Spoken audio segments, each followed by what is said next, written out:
你是我。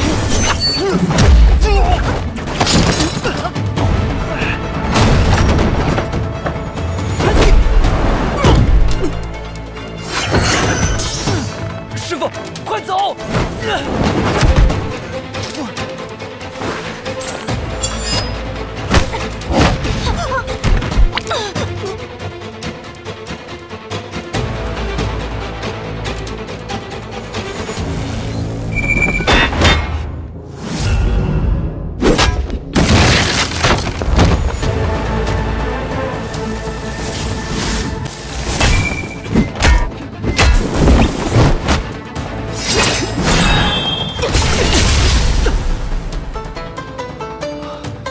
一个打我们4个，这比剑仙还仙了吧？无心，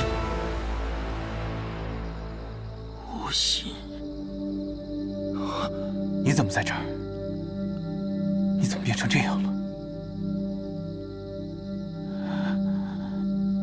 你刚刚喊我什么？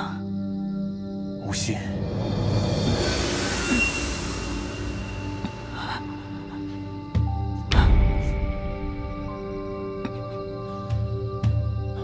看来应该听鬼医的话，此时用他确实是操之过急了。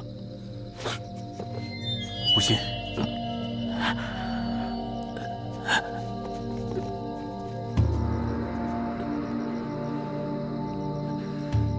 退下。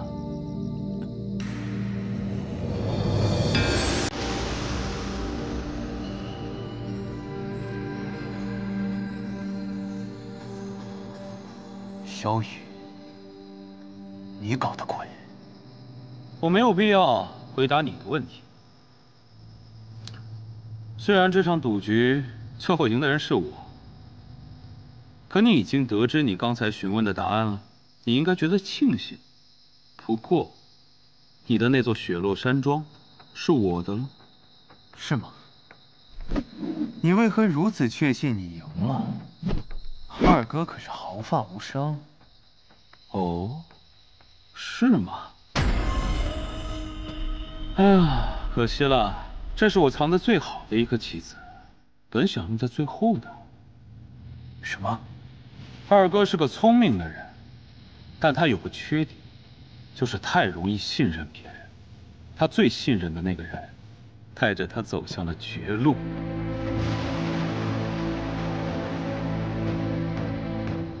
萧景霞。 别动！萧景霞自小便心肠毒辣，所有的皇子都不喜欢她，唯有仁厚的二哥愿意跟她说话。这么多年来，大家都以为萧景霞因为萧宠儿改变，可其实这条毒蝎根本就是我藏在二哥身边的。萧楚河，你败了。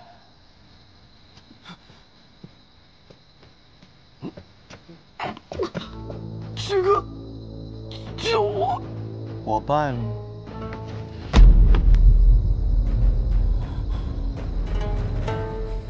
我们走。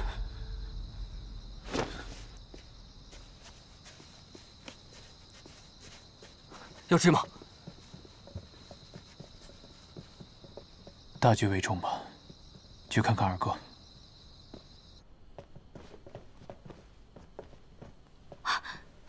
小神医。 小神医，怎么样？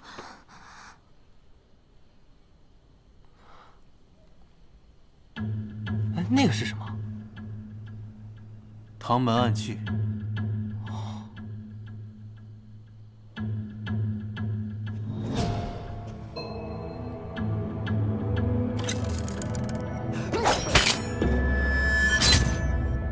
青缕衣。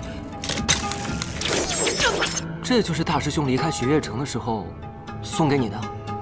此物名叫3寸之地，是唐门少有的防御暗器。有人熟睡之时，有敌方来袭，此物便自动展开，取敌人性命于片刻之间。当初他私自联系暗河之后，我就传信给虫儿，让他多加留意。可虫儿却说绝无可能。 他对兄弟如此仁厚，却没想到身边养着一只毒蝎。原来这暗盒就是他找的，那死在大师兄留下的暗器手里，也算是活该了。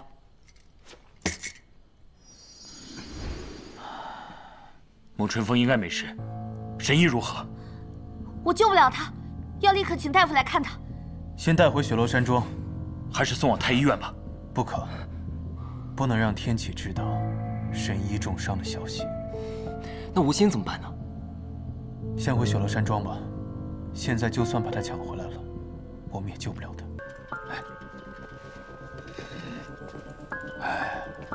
殿下，谢轩先生也在，那可真是太好了。啊？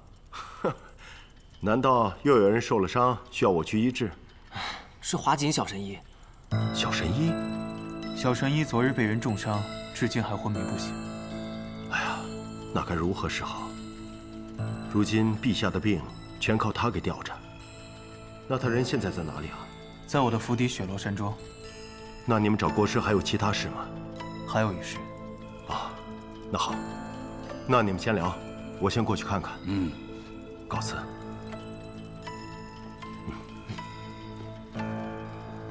殿下，快请坐。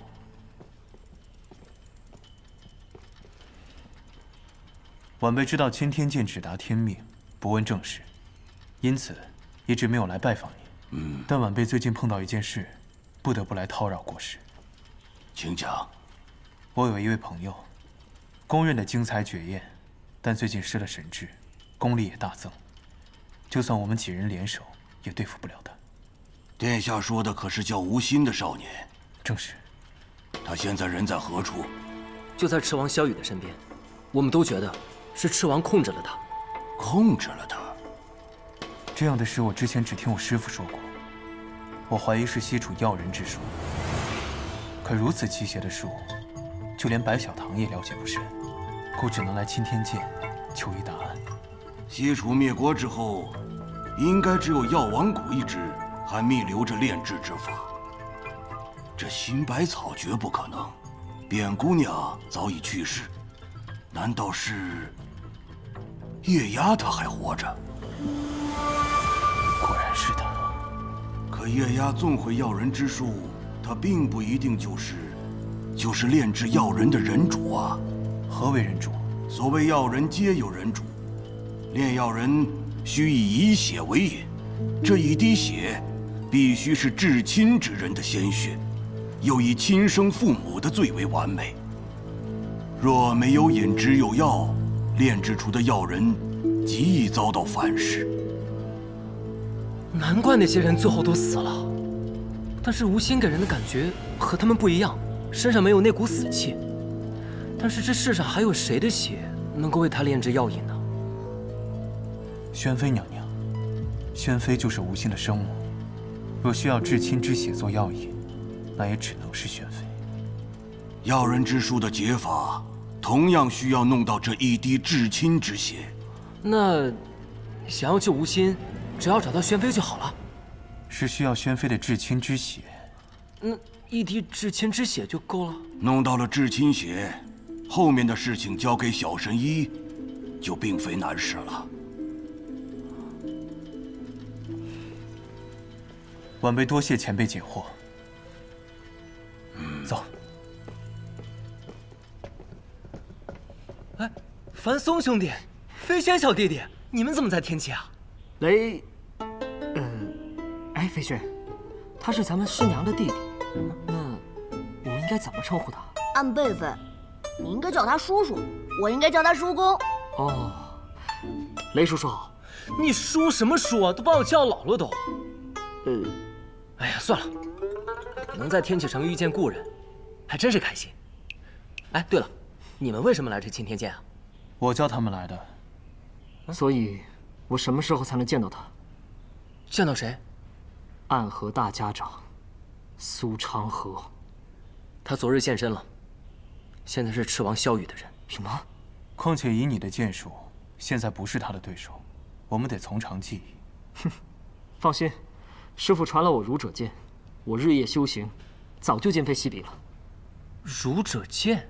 如今小师说跟随谢轩先生学习儒者剑。哦，原来如此啊！哎，先后2位剑仙教你剑术，你日后必成大器啊！不要以后，只争朝夕。好，待时机成熟之时，我自会告知你们。告辞。好。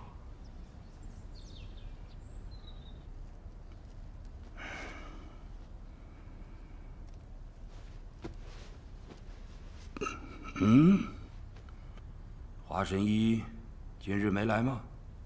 回圣上，华神医昨天偶感风寒，担心传染给陛下加重病情，特让徒弟沐春风前来诊治。回去禀明神医后，再决定如何诊治。严重吗？回陛下，昨日原本挺严重的，但今日有位先生来看过了，说是无大碍，不出几日就能入宫了。那就好。啊，虫儿的眼睛呢？已经治好了，只需再休养几日，白王殿下就能重见光明了。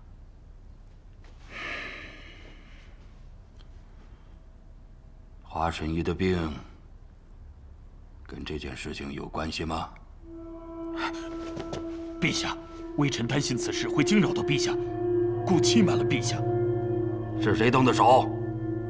是九皇子殿下，他伤了华剑神医后，还想伤二皇子殿下，后被白王府设下的机关所杀。老九，他不是向来都跟老二最亲近的吗？臣等也不知道其中缘由。陛下，请陛下节哀。老九。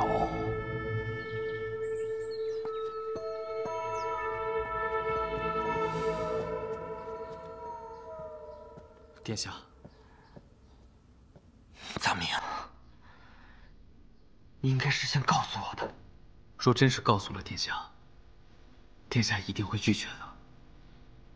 藏民陪伴了殿下这么多年，难道还不了解殿下的心思吗？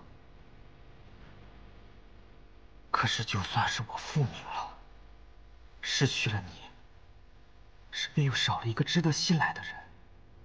如今殿下重获光明，如同重获双翼，马上就能一飞冲天。少我一个无用的侍卫，又如何呢？所以，那天究竟发生了什么？当日，我被景太公的宣令缠住，无法出宫。此事不用多讲，定是那赤王所为。后来暗河杀手潜入白王府，多亏永安王派人及时赶到，才让他们没有一时得逞。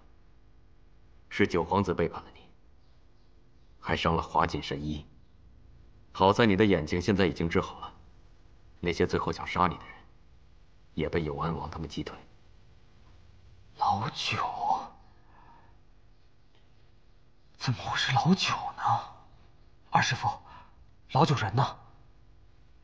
被永安王他们提前布下的机关所杀，已经死了。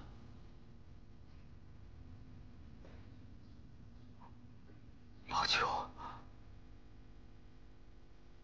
死了。来之前，我见到了永安王，他与我讲了这一夜的经历。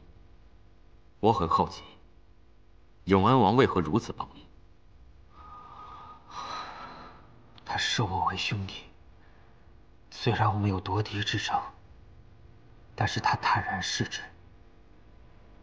皇位是皇位，兄弟是兄弟。在这一方面，我们所有皇子都不如他。尸体已经送往大理寺了，此事陛下说让蓝月侯详查。二师傅，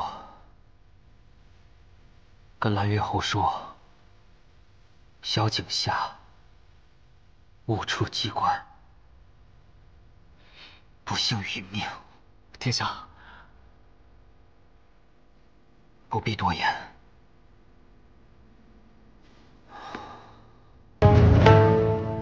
我怀疑是5大剑之一，第1大剑锦轩，皇城内的第1高手。你有几成把握？ 9成。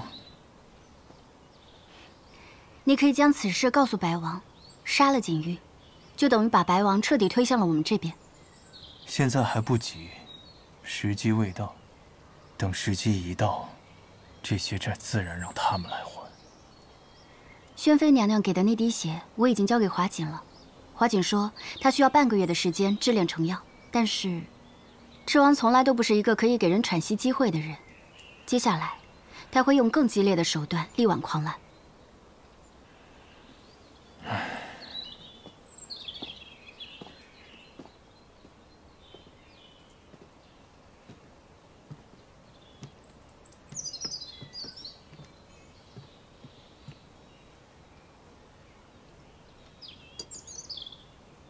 好啦，我们不聊刚刚的事情了，我们聊点轻松的。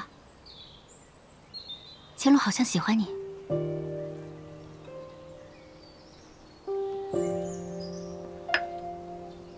雷无杰才是真的喜欢你吧？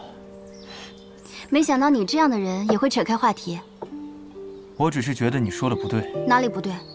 他不是好像喜欢我，他就是喜欢我。萧瑟，没想到你改了名字，还和以前一样不知廉耻。可是雷无杰好像觉得是你喜欢我，比以前还不知廉耻。若依，其实我知道，你也喜欢雷无杰。从你们在百花大会上跳舞，我就知道了。我觉得雷无杰身上有一个人最原始、最纯粹的品质。那些品质我们曾经都有，但因为种种原因，我们放下了。只有他还保留着。无心说过，他是天生玲珑心。那你呢？你喜欢千洛吗？这两者之间好像没有什么关系。如今在这天启城满城风雨的情况下，我们还有心情在这谈笑风月，传出去也不怕被人笑死。你又扯开话题。我若真是喜欢风月之人，4年前不就纳妃了？腰细娇小，肤白貌美，还有点小任性，也算是个极品了。听你这语气，还真像是醉梦楼里看花魁的登徒子。那你喜欢千洛吗？喜欢啊。我还有事，先走一步。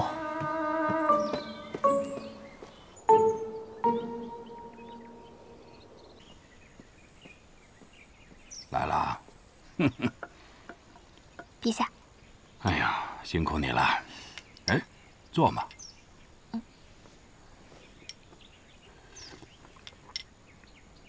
小神医，我听说前些日子你染上了寒疾，现在怎么样？好些了吗？自然，区区寒疾怎么能难倒神医？你是小神医，怎么会染上寒疾呢？陛下，我晚些时候再来给你施针。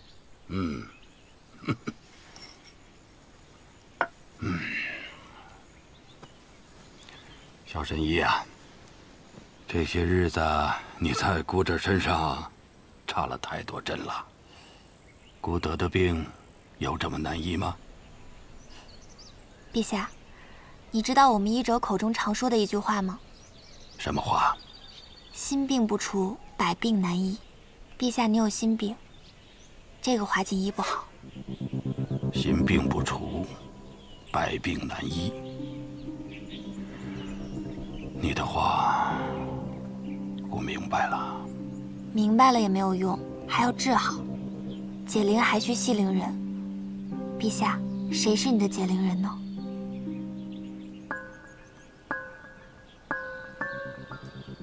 他死了。死了？死了。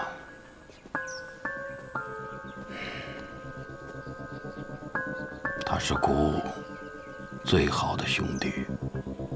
我们在很小的时候，母后就死去了。虽然我们是皇子，却没有得受过多少的宠爱，甚至就连有点权势的太监都敢欺负我们。太医，你再回去救救他好不好？爹，殿下，不要走，不要走！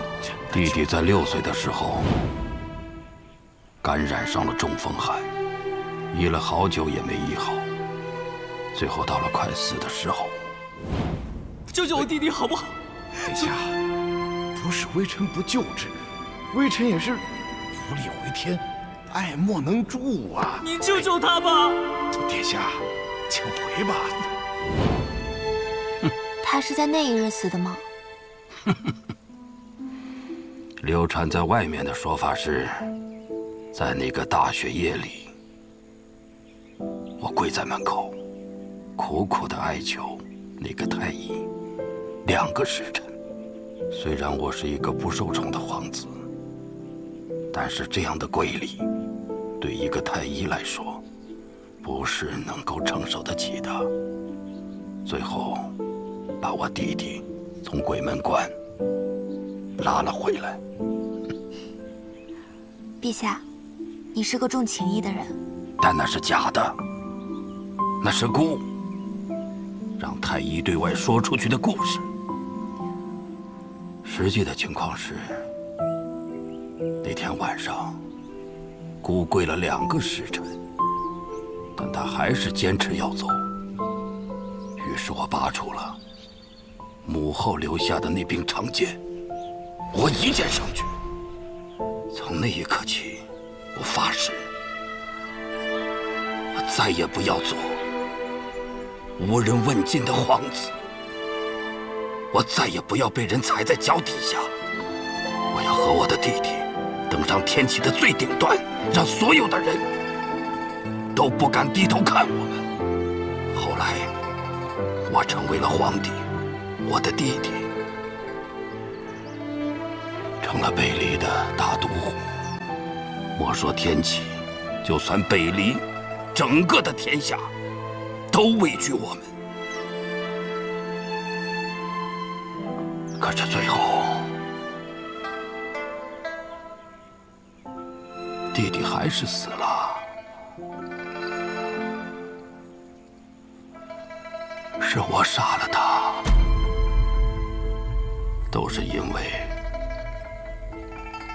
我提不起勇气，害怕失去手上那些虚妄的事物。陛下，你为何不自称姑了呢？姑，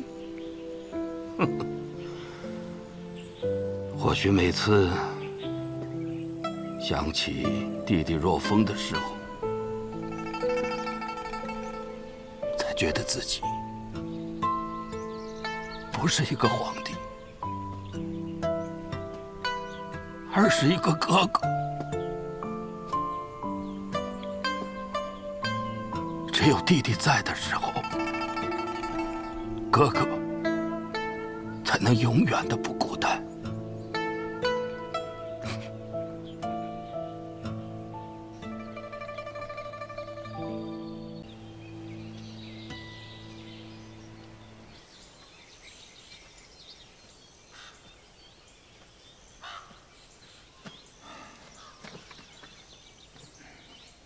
皮川叔叔，这无聊的日子，厌倦了吗？你说呢？我这刀都要锈死了。是有点怀念天启了，想去千金台赌一把，再去碉楼小筑喝一杯，再去彩云追月阁睡一觉。瞧你这点出息，王爷怎么生出你这样的儿子？我这不是在这儿过过嘴瘾吗？现在看来，只有萧瑟那家伙当了皇帝，才能把我们招回去了。那也未必，我们可以自己回去。据最近传来的消息，明德帝最近病重不起。病重不起，王爷有什么打算吗？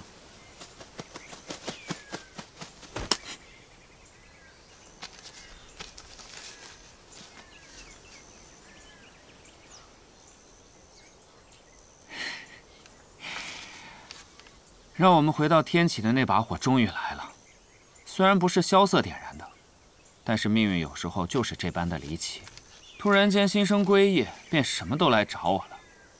那便归吧，策马扬鞭，直逼天启。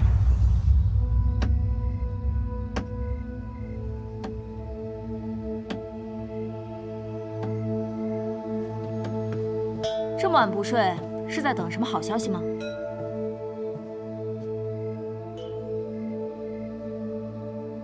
你来了就肯定没有好消息。行，你既然这么说，我现在就走，不给你添堵。开玩笑的。你的好兄弟蛰伏多年，最近似乎有些不安分了。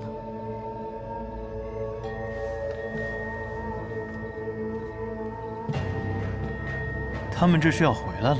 是，但你似乎并不惊讶。我们的对手啊，以他们的做事风格，时机到了，也该走到这一步了。不过吸引他们的东西又是什么呢？不知道。白小堂只查到，在那之前，谨言去过一次将军府，随后将军府便派出了16名密探，悄悄出城了。那应该是龙峰卷轴。什么是龙峰卷轴？当年，八王之乱爆发，各大皇子纷纷闯进皇宫，一路杀到了平清殿。他们都在等，即将驾崩的先帝从里面送出来的龙峰卷轴上面写着他们的名字。可到最后，只有琅琊王和明德帝取得了最后的胜利。可当他们刚要踏入平清殿的时候，武大健捧着卷轴出来了。那卷轴上写的是明德帝。武大健捧旨而出，却始终不宣。最后，琅琊王上前一步接过卷轴，看了一眼之后，便当即撕毁。随后宣布，皇位传给三皇子萧若解，也就是现在的明德帝。那说明卷轴上写的，并不是萧瑟的父皇，不然为何要撕毁它？是啊，可是当年负责此事的武大健都选择了保持沉默，所以也就没有人再继续追究此事。可是龙峰卷轴向来有2封，一份由武大健保管，译为传圣意；另外一份则由钦天监保管，译为承天意。一封卷轴被撕毁之后，另外一封本该送到钦天监的卷轴，却无故消失了。那武大健为何要纵容他？只有一种可能，那卷轴上写着琅琊王叔的名字，他撕毁了写着自己名字的诏书，武大健根本没办法拦截。但是几年之后，琅琊王军功赫赫，民心所向，那封不知所踪的卷轴却又突然间出现了。即便琅琊王不想当皇帝，在朝中、在军中，甚至在民间，有越来越多的声音逼着他当皇帝。当年藏起那封卷轴的人，就准备要动手了，掀起兄弟反目，以此来达到自己的目的。新帝即位，旧帝的武大健要去守皇陵，可当时大剑卓清权势无说，所以他自然是不会甘心的。他从一开始便收起了龙峰卷轴，图谋着政变的那一天。我想，当年琅琊王叔一案，应该也是他一手挑起的。只是他没有想到，他的卷轴还没来得及亮出来，琅琊王叔就死在了法场之上，而他也在1个月后死在了皇陵。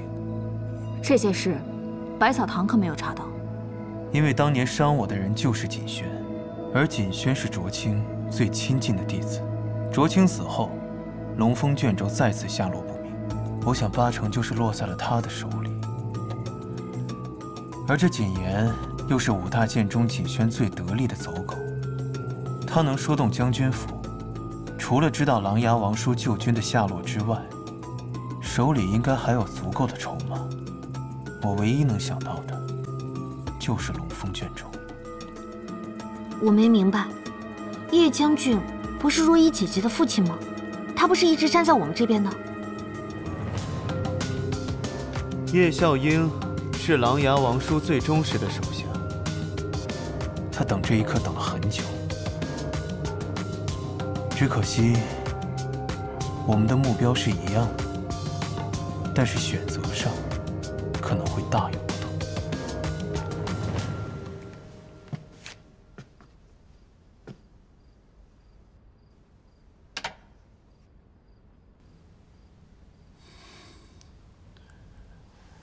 闺女，我遇见他那一年17岁，我是天启一屠户的儿子。当时我拿了一把砍竹的刀，就这么看着他。他对我说：“我见你屠刀诛羊，却有在天下之气，可愿与我同占天下？”我却回了一句：“买肉吗？不买滚！”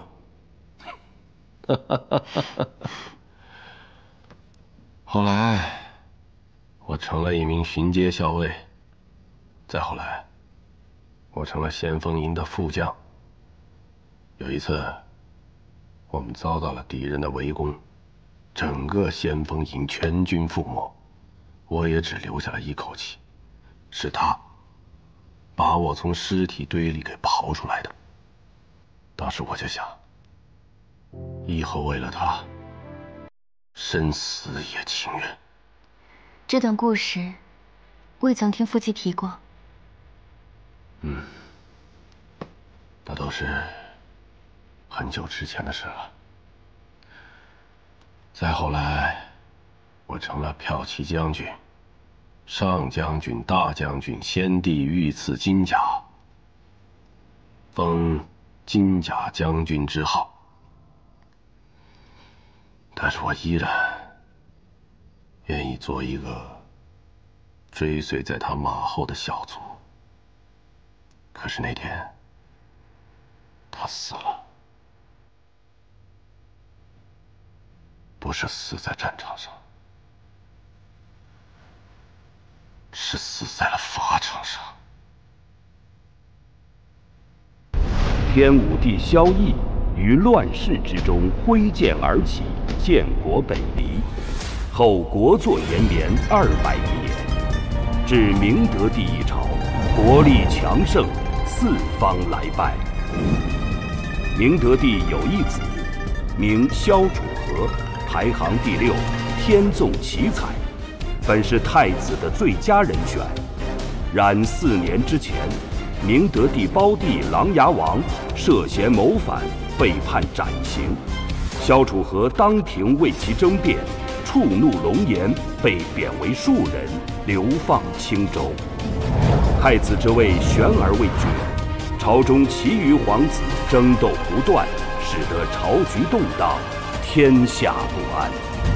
而遭到流放的萧楚河却失了行踪，多年来下落不明。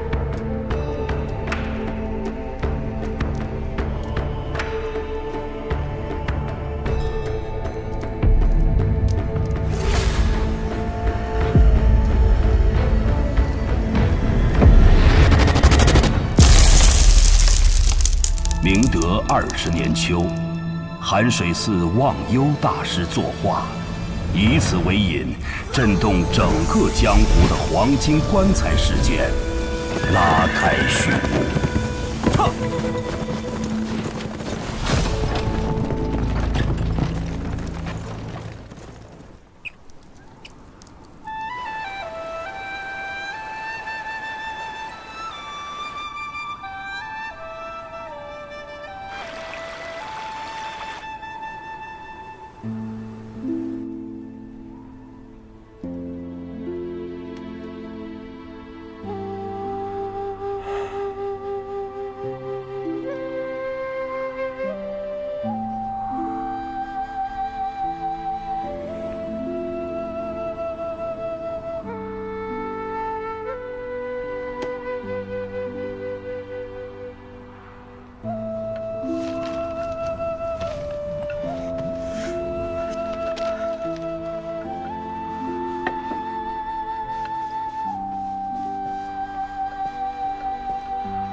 老板，您看，咱这雪乐山庄开了都快5年了，现在这连客房都在漏风。您看，您要不要花些银子把这客栈给修整一下？这样还……你懂什么呀？我萧瑟的客栈，要的就是风雅二字。咱们雪落山庄，背靠青山，面朝绿水。要是房间再多些颓败之感，那就更显风雅。这正是旅途中人所热衷的感觉。那是什么感觉？自然是在路上的感觉。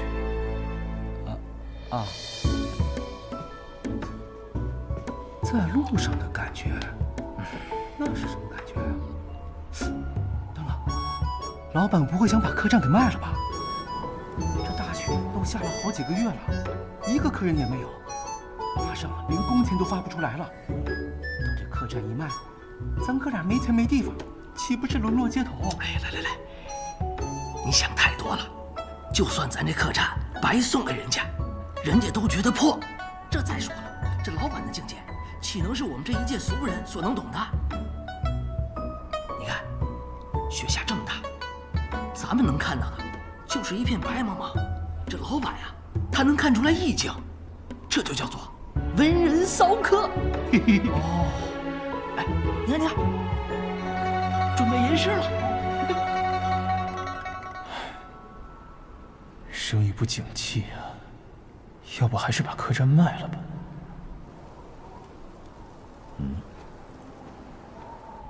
来客人了。哎，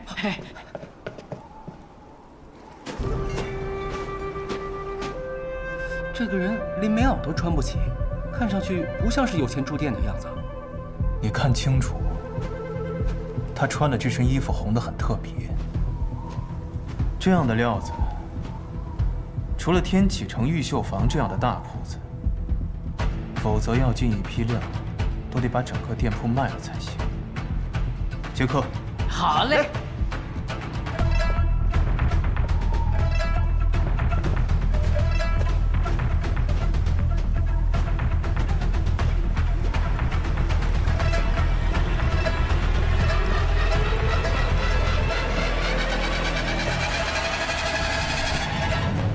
这位客官打尖还是住店？就这儿了。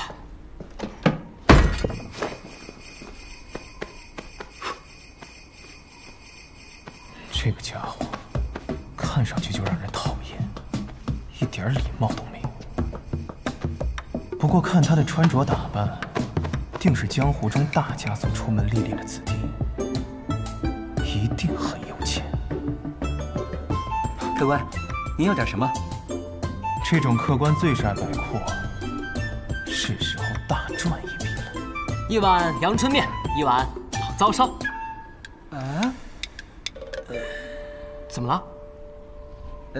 您还要不要点点别的？小店的梅花肉、桃花酿都是招牌。梅花肉啊？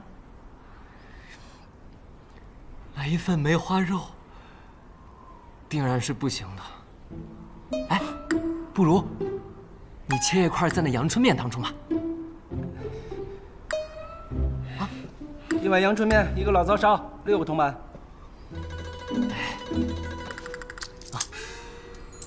哎，听说了吗？有人从寒水寺运来一件重宝，要去九龙门。哎，知道，江湖上都传遍了，据说谁能得到那重宝，就能号令天下。我怎么听说那重宝是一门绝世武功啊？明明是一个绝世美女。拉倒吧，寒水寺能出美女？那是老大说的。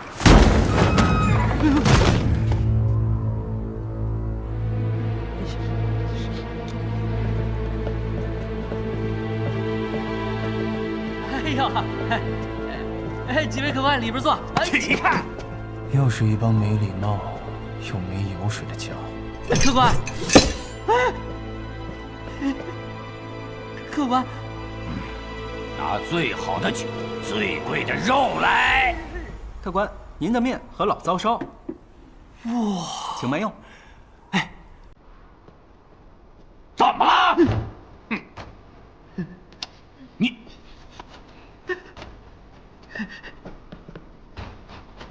这几位客官，本店规矩，先收钱再上菜，所以各位到底是要几斤肉、几两酒，还是提前说好？你是谁啊？在下萧四，是这雪落山庄的老虎。哼，我没钱。哦，但是你一定有钱。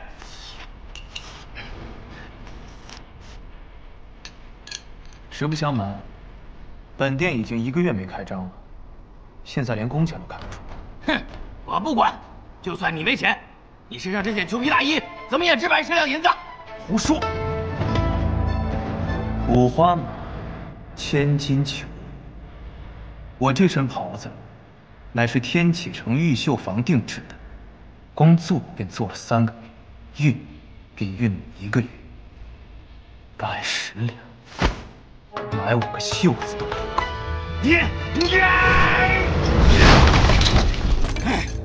哼！我说你小子，到底听没听懂我说话？2两银子。什么2两银子？我说这桌子，2两银子。你小子，老子今天是来打劫的，不是来打奸的。给我来上好的酒，上好的肉，再把值钱的东西交出来，要不然我杀了你的人，烧了你的店。打劫啊！ 那我就不能不管了。你是谁？雷无杰。雷无杰，正是。雷无杰是谁？不知道啊。雷无杰谁啊？没听过。江湖中有这号人吗？我初涉江湖，你们自然不知道我的名字。不过，没关系，很快我的名字便会名震。 什么无名之辈，给我上！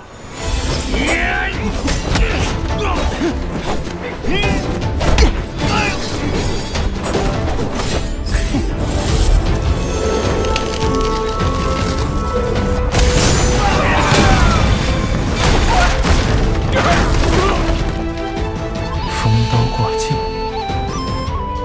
江南霹雳堂，雷门，雷家，雷无杰。 给我剁了他！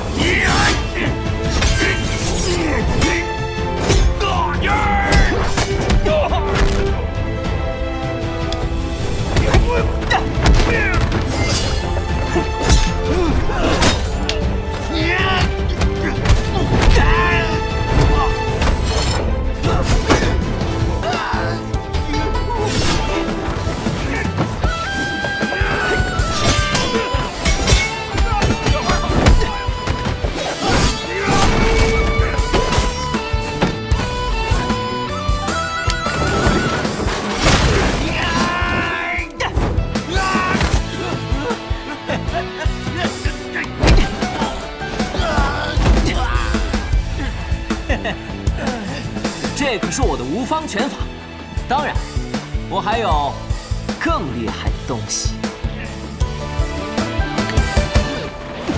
少年梦逐浪路上，伤心间隔年轮，不怕未曾遇上人，闯荡才算人生。靠曾经棱角激昂青春，它是我岁月风刃。天涯凌云尽所。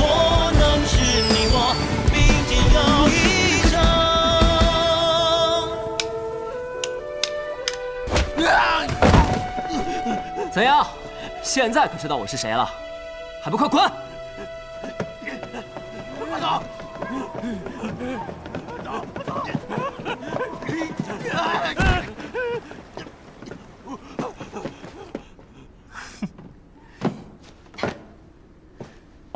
哎，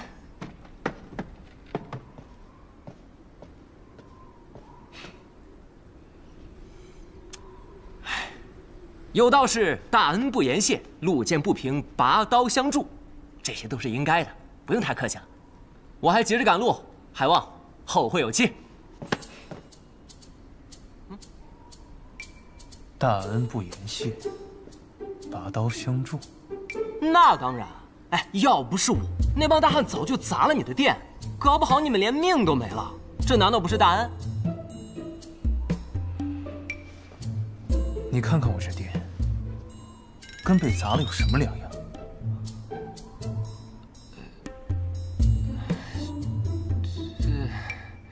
100两。我没钱。那再怎么说，我也算救了你们的命。你这样也太……需要你来救。这功夫，100两。我真没钱。没钱？但我马上就会有钱的。我要去一个地方，到了那地方便会有钱。什么地方？雪月城。雪月城？嗯。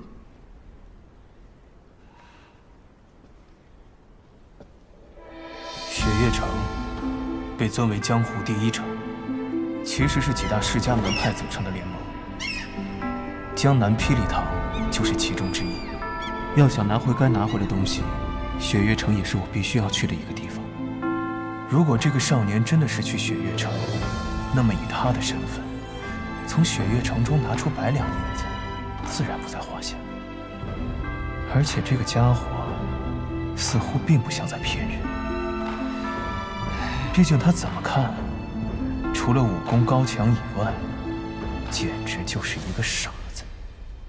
可以，你去雪月城，我得跟你一起去。啊，完全没问题。还有啊，利息就算你500两吧。啊，500两。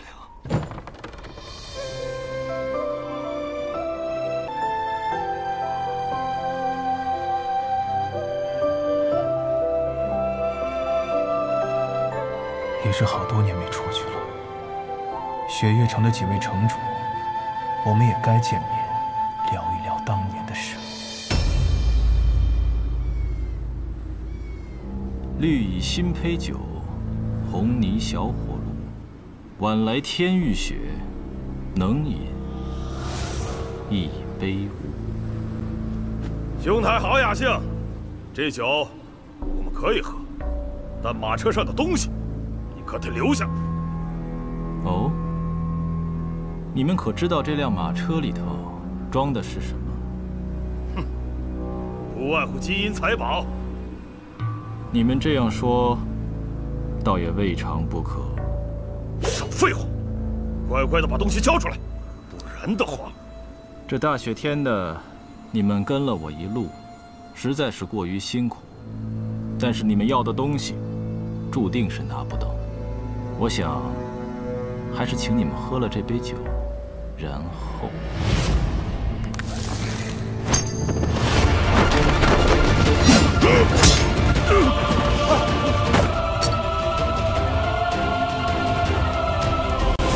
前任，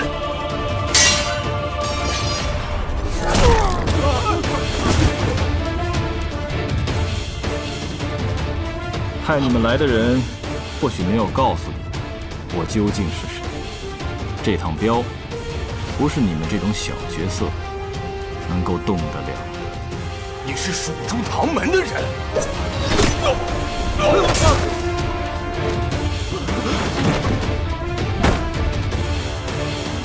撤！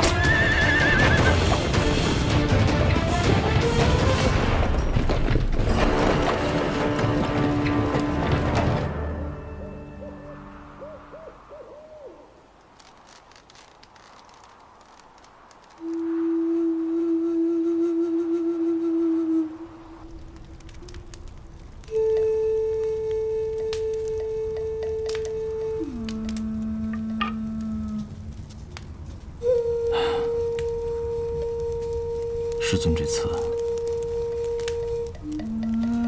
托我运的是什么？这一路上竟引来这么多的高手。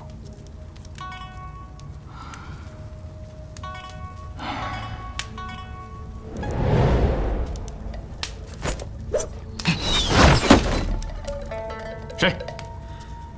雪月城唐莲。你知道我的名字？我们还会再见的。站住！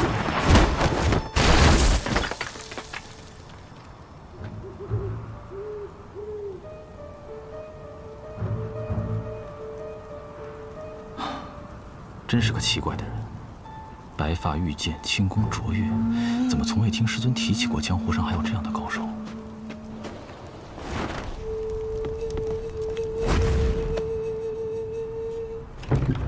哇，这雪也太大了，都不知什么时候才能消的。还好我的马是千里挑一的神骏，不然咱们都得被这场雪给埋了。不，你这一路都在说你的马好，你是卖马的吗？少废话，进去生个火。装模作样。哦，哼，哎，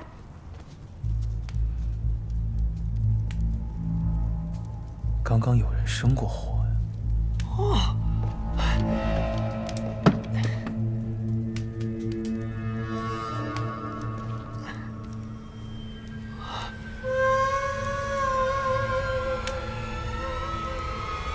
太好了，这下方便了，我还怕那柴火太湿，怎么都点不着呢。莫非只是2个寻常的赶路人？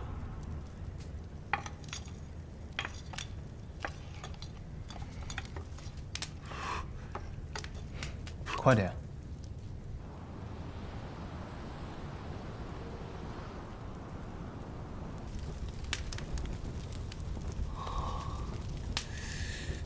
刘无节，哎，你说带我去雪月城，可这一路上你已经走错2次方向了。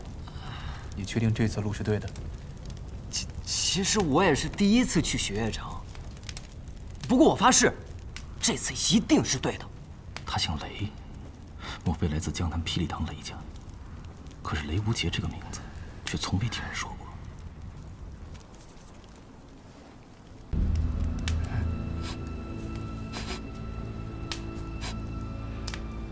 你属狗的吗？闻什么呢？你有没有闻到一股味道？什么味道？是花香，蔷薇之香。蔷薇？这个天气会有蔷薇啊？这是蔷薇露的味道。蔷薇露出大邑、占城、爪哇，并且只有天启城的百花阁才有的卖。这儿怎么会有？想不到在此荒郊之地，还能遇到能识风雅之人。我苦求百花阁主多日，他才卖给了我这1瓶，却一下就被你闻了出来。风高月冷，姑娘要进来坐坐吗？不必了。这是越姬笑送帖，明侯怒杀人。这就对了，这就对了。什么对了？他们2人就是越姬和明侯，杀手榜上位列第9。除了霸占杀手榜上前8席的暗河组织之外，绝对是江湖上最厉害的杀人王组合了。那照你这么说，他们送了我们帖子，岂不就是要杀我们呀？你兴奋个什么劲儿？其实帖子是送给里面另一位朋友的，只不过我们的规矩就是接了帖子的都得死。所以今夜2位的命就都一同留在这儿吧。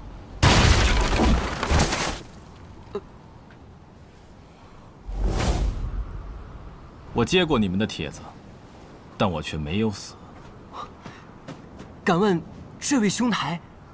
唐莲，所以我们这不又赶来杀你了吗？唐莲，你是唐莲，雪月城首席大弟子唐莲。哎，那这样说起来，你就是我的大师兄了。我雷无节，我是从江南霹雳堂雷家堡来的。我也是雪月城的，小心！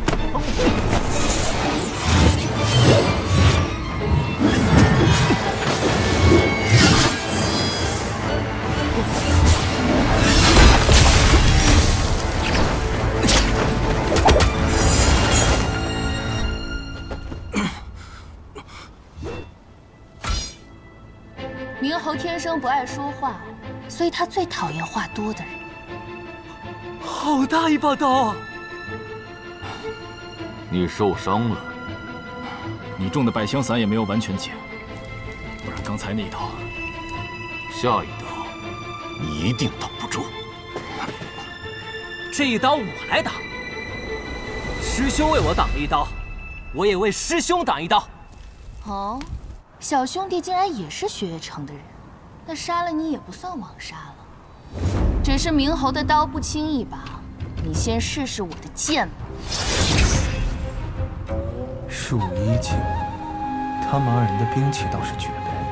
树衣剑、金具刀，能一晚上见识到这2样兵器的人不多。小兄弟，你可看好了。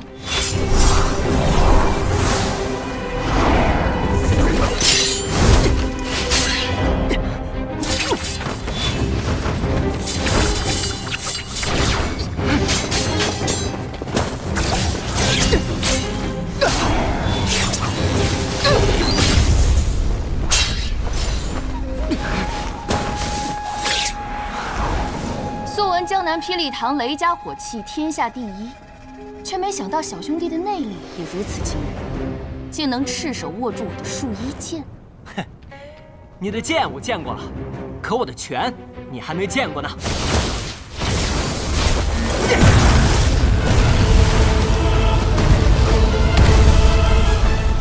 是雷门的无方拳，拳未到气先到，这小子有一手。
月影剑、防影术，都是绝等的杀人之术。再绝等的杀人之术，没有杀掉该杀的人，也是没有用的。我输了，刚才那局是你胜了。小兄弟说笑了，我们杀手没有输赢，只有生死。想到初入江湖就能遇到这样的对手，是我刘维杰的幸运。这是雷家宝的火灼之术，怪不得他的头发会发红。月姬，我们走。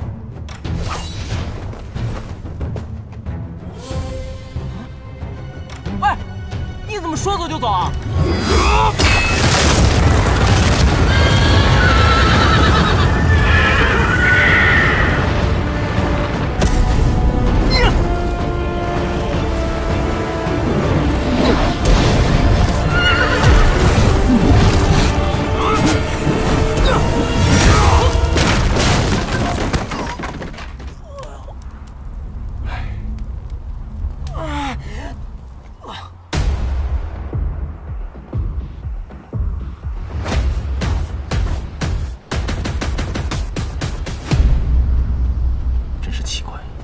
占尽上风，为何要离开？什么人的刀你都敢接？你有几条命够你这么玩的？你不是也会功夫吗？你怎么不去打呀？我什么时候说过我会武功了？不是，你在那客栈，你一挥手，门窗都齐刷刷的关上了。傻子，这世上除了武功，还有一种技术叫激光，需要你来救。啊！这也行？这位大哥，你在后院是不是有什么东西？刚才有人偷偷溜进去了。我想那冥侯月姬也只是不想被人渔翁得利罢了。啊！哇！走吧。怎么了？咱们不是要找雪月城吗？如今雪月城大弟子就在眼前，不跟着他，跟着你像话？对啊，哎，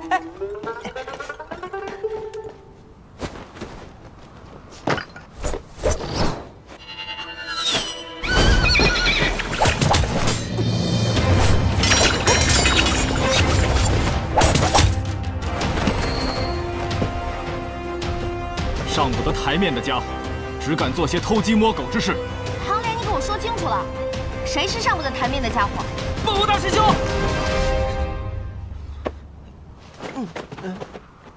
千洛，三师尊知道你来吗？你不会又是偷跑出来？谁说的？我就是出来游历江湖，恰好路经此地。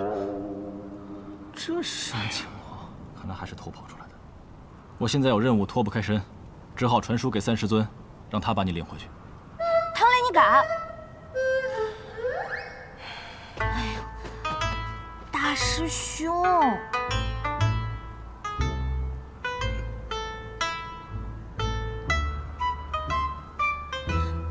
哼，不跟你玩了。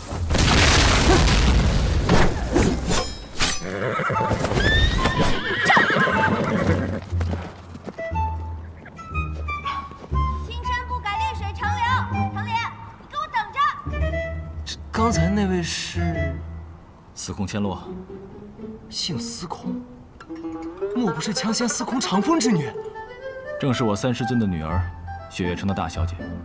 哦，那还真是让人出乎意料。千洛这次是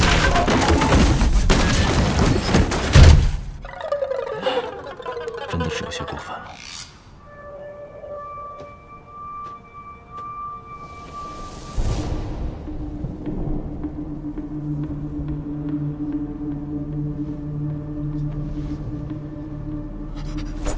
你想做什么？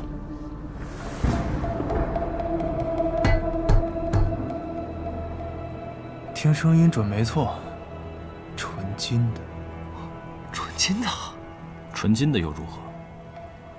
值大钱了。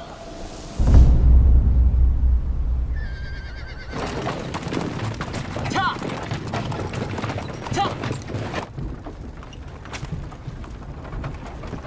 素未谋面，你就这么相信我？我不是相信你，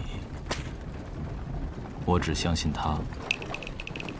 这一点我倒是认同你的判断，毕竟这家伙除了武功好，就没有脑子。骗人这种事，他确实干不出来。那你呢？我把我最好的2匹夜北马拿来给你拉货，你还不信我？师兄，别理他，他就是个马贩子。这一路上除了听他夸他马好以外，就没听过他说别的话。雷兄弟，你暂时没有拜入师门，师兄这2字，我想你可以不用叫得这么着急。哎，好的，师兄。所以你真的不知道这棺材里装的是什么？师尊并没有告诉我，他只是让我把它运到碧罗城的九龙门。另外，和我说了一句话。什么话？千万不要试图打开这具棺材。恰！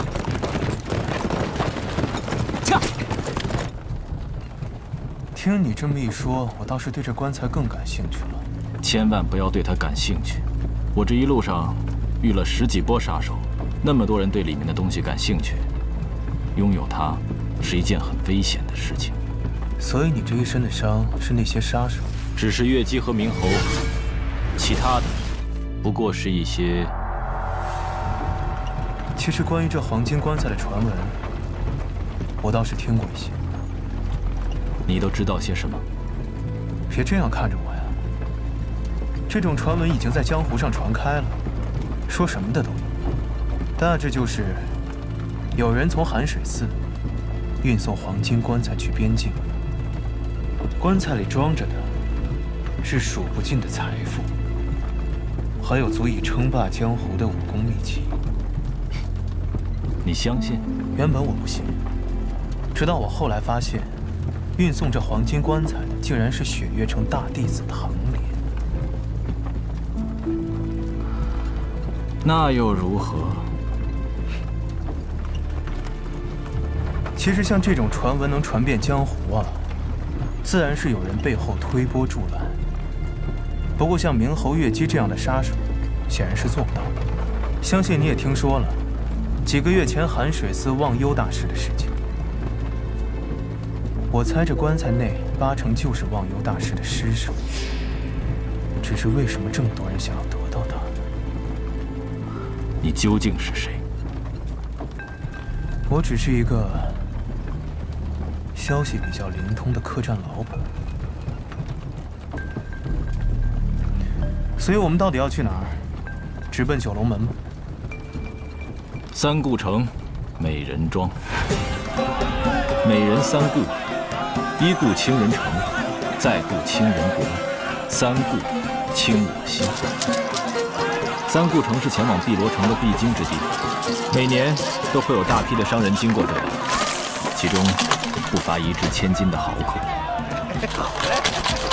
而美人庄则是城内最大的销情铺，这里不仅是温柔乡，还是北离境内数1数2的赌场。可惜啊，雷无绝那小子还守着马车，不然真该带他来这儿见见世面。美人庄是这三顾城里最大的青楼，能来这里都是豪客中的豪客。他们的赌局太大，没办法用普通的金钱计算，所以这里的赌局都是用这种成筐的明珠。既然来都来了，不如我们也去赌一局。哈，我可没有钱。怎么没有？咱们可是有一口纯金打造的棺材。闭嘴！我警告你，别打这个主意。我们来这里是为了寻找接头人的，必须丝毫不引人注意。是天女蕊。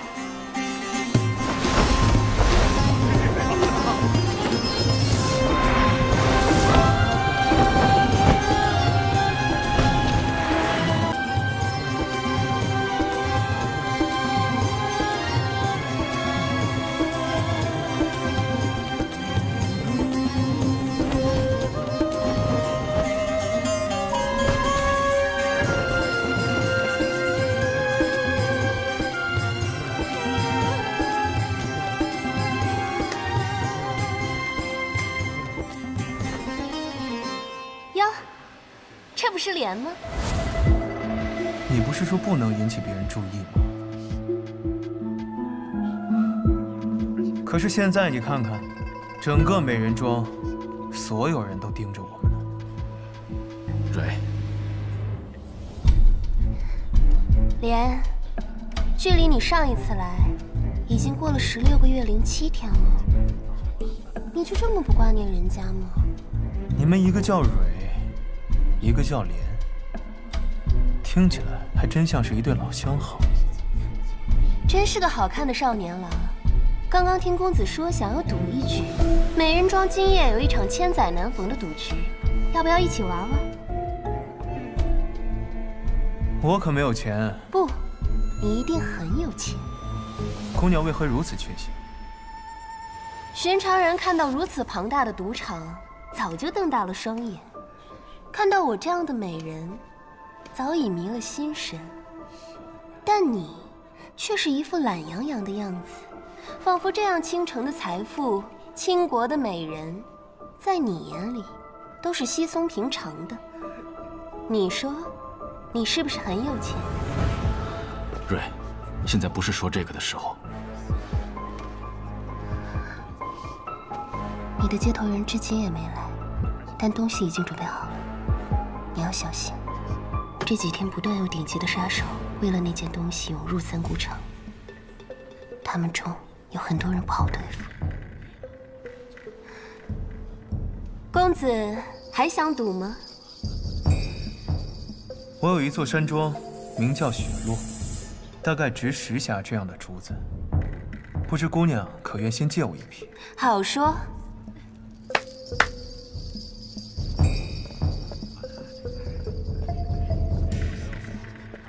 今日的美人庄被这位公子包下了，想赌的留下，不赌的就请先回吧。天女说笑了吧？区区2匣明珠就能包下美人庄？这位公子看上去有些面生，怕是不懂这里的规矩。天女怎么也糊涂了呢？糊涂？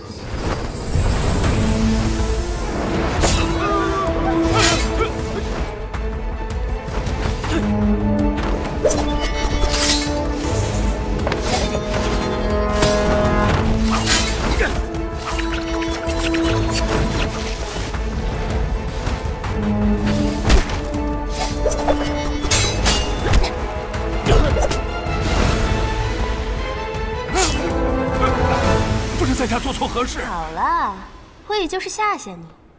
至于为什么吓你，我只是想让在场的人知道，这位公子的赌局不单是金钱局。莫非是生死局？没错。这生死局是什么意思？光听名字就知道了。输的人不光要留下钱财，还要留下性命。我什么时候说过要这么赌了？哼，这个小丫头，我知道你想要帮你的小情郎，但是你也要知道，仅凭这3顾城美人庄，镇不住这个场。是你，我们又见面了，唐莲。不过这小丫头说的也对，愿意入局的留下，其余的人可以清场了。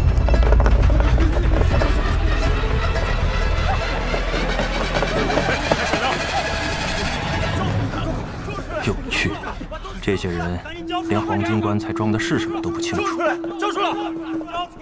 还敢来凑这个热闹，聒噪！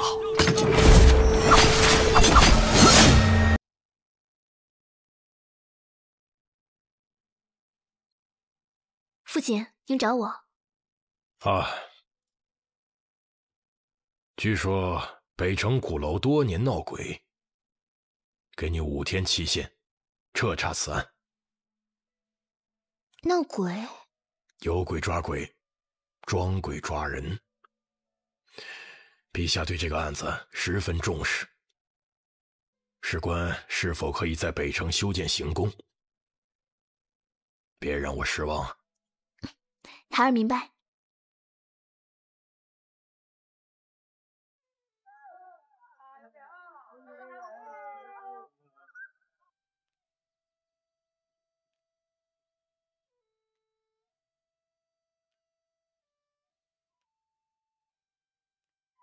好，嘿嘿，哎，客官，公子，这边请，小小心意，不忘笑纳。请。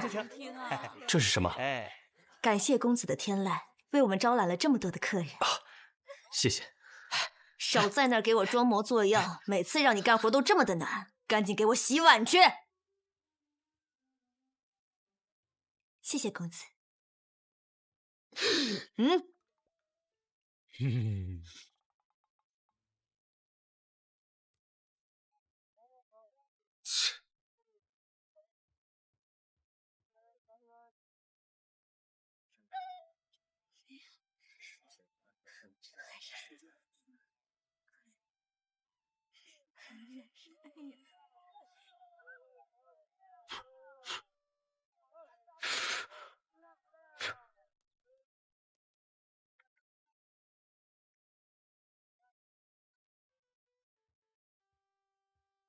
挺好听的呀，天籁呀！啊，郝帅啊，萨拉多罗，好好干活，学人家吹笛，还吹风筝，想死是吧？怎么在你这儿？我说储藏宫找不到了木笛，看我不打断你的手！别吵了，别吵了，这笛子我买了。买？这可是大名鼎鼎的张家木器。大兄弟，这笛子就归你了，好好吹，将来必成大器。我的呢？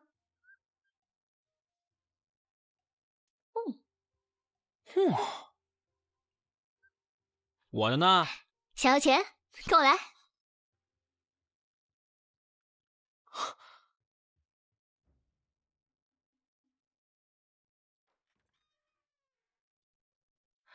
皇上想在北城建行宫，却听说闹鬼，怕不吉利，让我爹查，我爹就推给我了。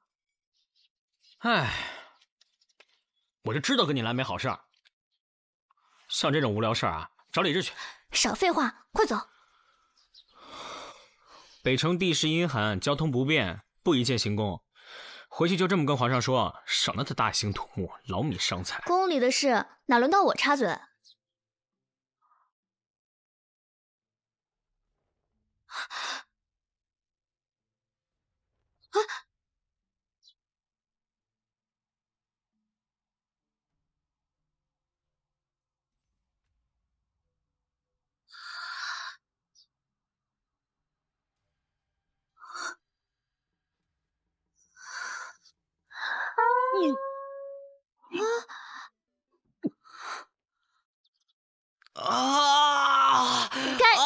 让你瞎闹！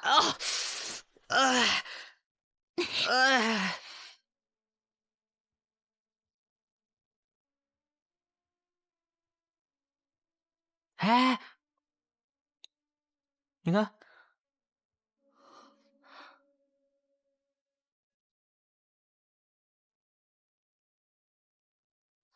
你觉得这是什么造成的？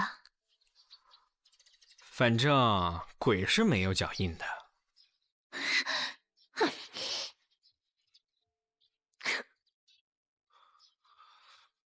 我听说上次有几个书生半夜在鼓楼见了鬼，吓疯了。是啊，其中一个现在还在卧床静养呢。我记得这原来是个酒馆，对吧？原来生意特火，后来掌柜病死就关门了。还挺别致的。把这重新装修，得花多少钱？你想开饭馆啊？那是我人生最大的梦想。阿弥陀佛，阿弥陀佛。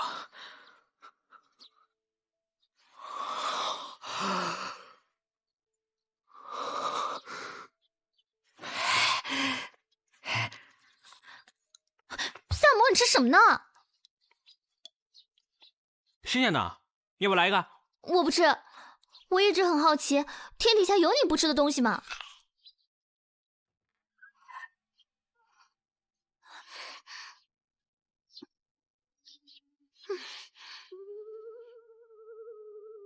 萨摩，你别装神弄鬼了。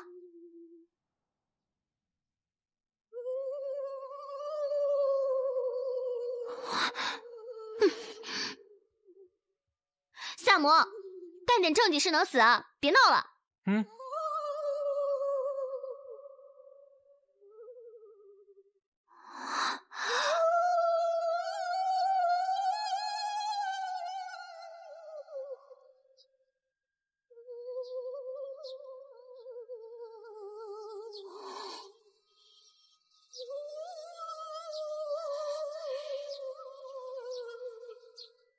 这楼里除了我们俩，还有别人？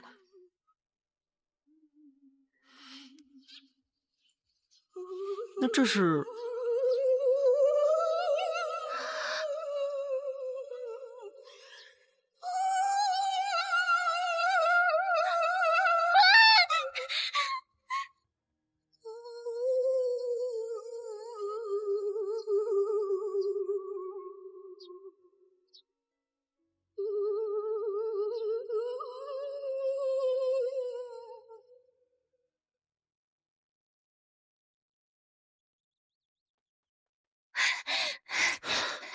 李治，我们去过了，那个地方果然有问题。累死我了！去哪儿了？鼓楼。是鼓楼闹鬼案吧？是。我不想查那个案子。为什么？说实话，近2年徭役严重，百姓已经怨声载道。如果能借此案，能够阻止皇上大兴土木，不查也罢。若要阻止皇上大兴土木，有很多别的办法。单凭鬼神之说，只怕敷衍不了多久。鼓楼闹鬼已经让周边百姓人心惶惶，我们有义务给大家一个真相。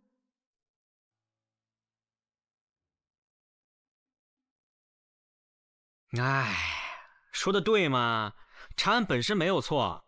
再说，这种大案还得李少卿亲自出马，方能将小鬼手到擒来吗？我们两个已经去现场勘察过了，并没有发现什么有价值的线索。我觉得还是要从几日前鼓楼遇鬼的那个书生查起。你说呢？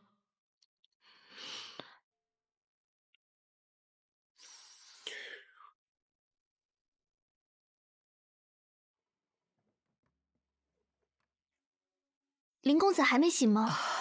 刚回来那天醒了一次，不停地叫喊着有一颗跳动的人头在敲门，然后就昏了过去。现在还没清醒。跳动的人头怎么敲门啊？没手啊。当初把我丈夫就吓得够呛，现在他又缠上了我儿子。头？谁的头？都说那头是郑小云的。他跟你们家有什么渊源吗？我相公是这个镇的捕头，当初小云死的冤枉，我相公却迟迟没抓住害死他的凶手，小云才会阴魂不散呢。这鼓楼里到底发生了什么呀？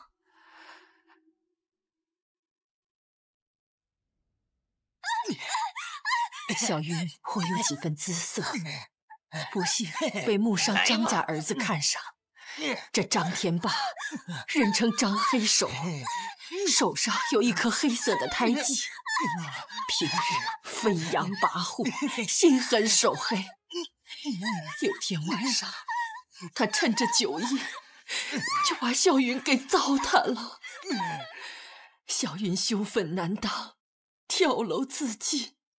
张天霸从此失踪，官府抓不到人，只能不了了之。从那以后，鼓楼就开始闹鬼了。见过女头还活下来的，只有林捕头一个人吗？据我所知，是的。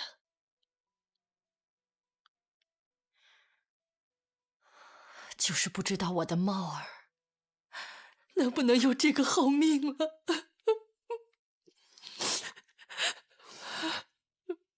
如果林捕头回来，你告诉我们一声。你看光顾说话了，也没给你们上茶。翠儿，快上茶。哎。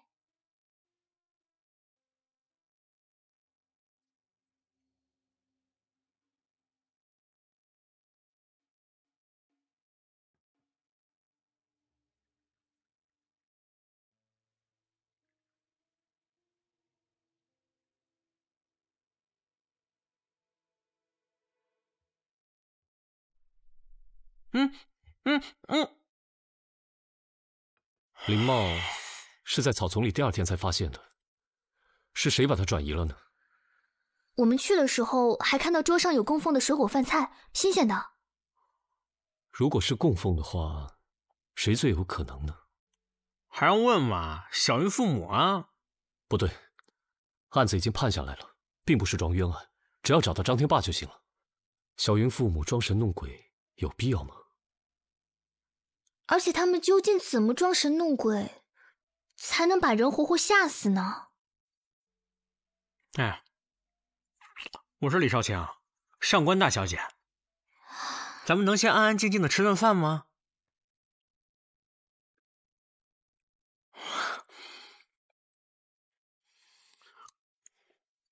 明儿一早到小云家看看就清楚了。我这个爹当的真没用啊！好不容易讨回个公道，还让张天霸那个混蛋给跑了。我就是这样下去，那也没脸见我的女儿啊！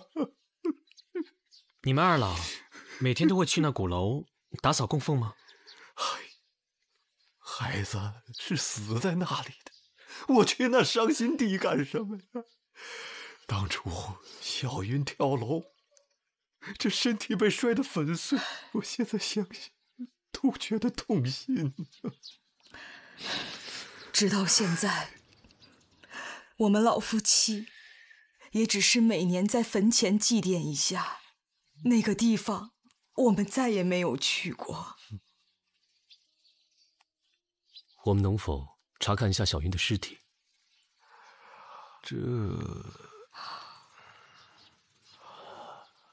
这对找到张天霸有极大的帮助。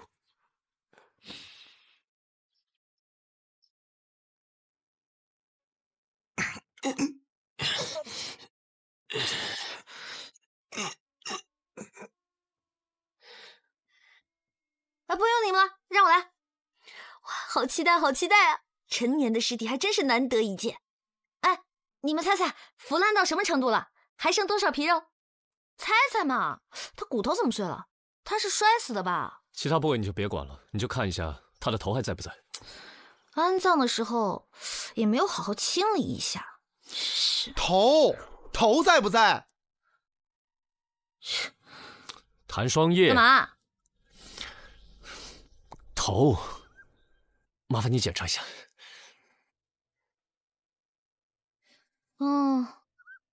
这头盖骨都撞得粉碎。头盖骨碎了。这么说，头还在。走了。哎，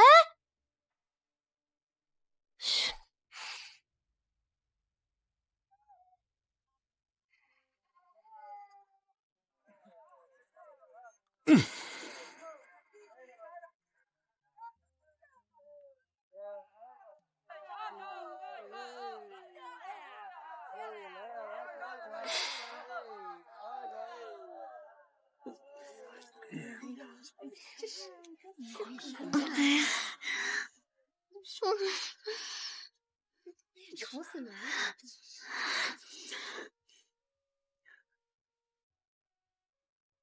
小云的头还在，那又怎么了？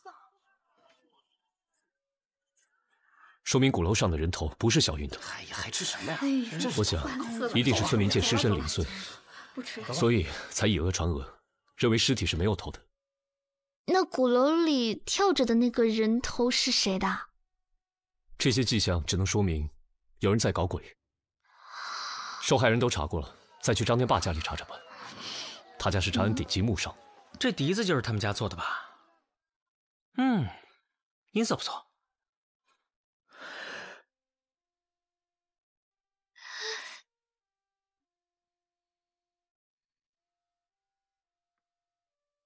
苏武牧羊，吹得不错。你是知音，不能白听。快给钱！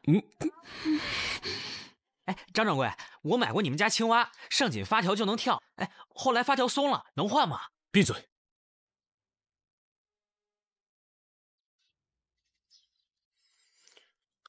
不知几位今日到此，所谓何事啊？知道你儿子现在在哪儿吗？我要是知道，早送官府了。不省心的东西。你经常去鼓楼吗？是的。你怎么知道？随口问的，不然还有谁啊？因为我对郑家有愧啊，为了给我儿子赎罪，就经常去祭奠小云。那你有没有见过那颗头？我那可都是白天去的，从来没有见过那传说中跳动的头。对了，你每次拿去供奉的食物会被人吃掉吗？那供奉的食物我每天都换的，没有人吃的。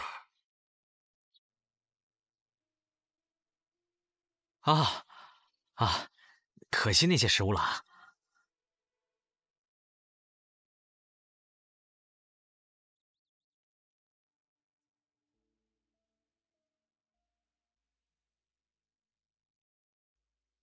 站住！官人饶命！官人饶命！饶命！饶命！官人，官人饶命！饶什么命？问你点事儿。我问你，张天霸之前都爱在什么地方喝酒？回官人，在宜春居。你走吧。啊！这仆人明显被打怕了，刚才所说的恐怕都是事先嘱咐好的。等会儿我再让三炮去宜春居打听打听。那我们呢？我们回去查一下所有城门的出入记录，把所有跟张母商有关系的人找出来查证。那可是件大工程啊！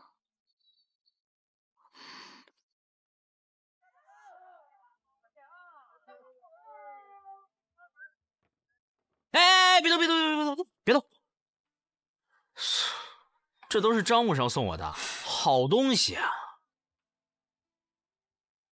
哎，别动，别动，别动！能不能把这破玩意儿扔了？画什么呢？洗碗去！哎呀，别闹，别闹，别闹！我呀，给你设计个木质的小玩意儿，没准啊就能帮你自动洗碗了。哎，你怎么能抹杀别人的创作激情呢？怎么就你一人来了？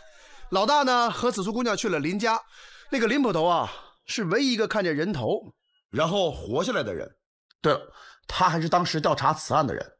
别扯闲篇啦，你都查到什么了？我查到张天霸是张木商的儿子。这不是废话吗？因为他只有这么一个儿子，特别宠，宠到没有生活自理能力。据说啊，他出事之前啊还没断奶呢。真的假的？这就不知道了。反正我跟老大没有查到他的出城记录。我觉得啊，他离开他爹超不过3天，准饿死。那也可能是他爹把他给藏起来了呢。不对。据说中书侍郎把他的家查了个底儿掉，都没有发现张天霸人，而且当时贴的都是告上，有人发现肯定会报官的。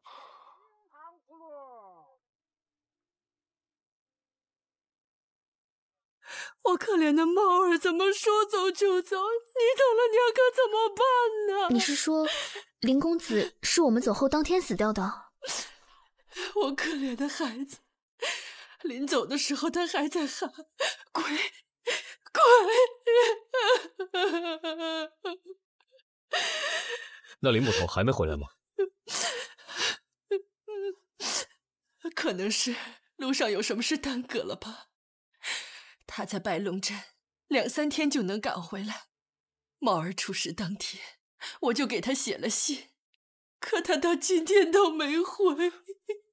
来人，通知三炮，赶紧去趟白龙镇。林捕头应该知道内情，现在可能有危险，一定要找到他。得令。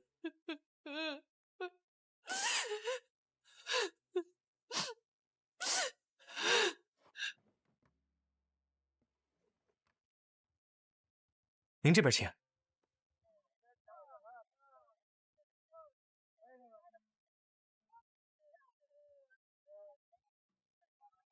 旷工1天，今天一样没有晚饭吃。晚饭都诱惑不了你了，看来这案子不小啊。刚才双叶来找你，咋咋呼呼吹半天，好不容易才把他哄走，非说自己破了一个什么大案。哎，双叶破案，死的人呢，好像叫张天霸。张天霸，张天霸，这样的话，一切都合理了。可以，四娘。哎，你刚才跟我说谁死了？你快死了。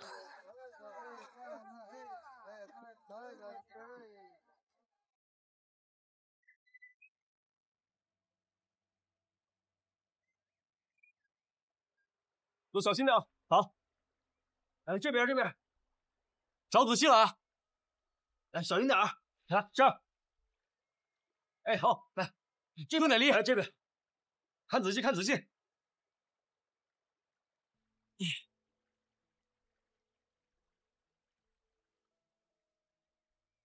又露到一条腿。嗯。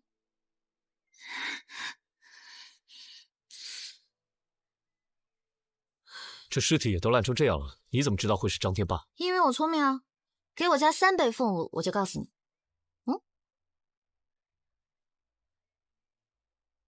这不是大名鼎鼎的张黑手吗？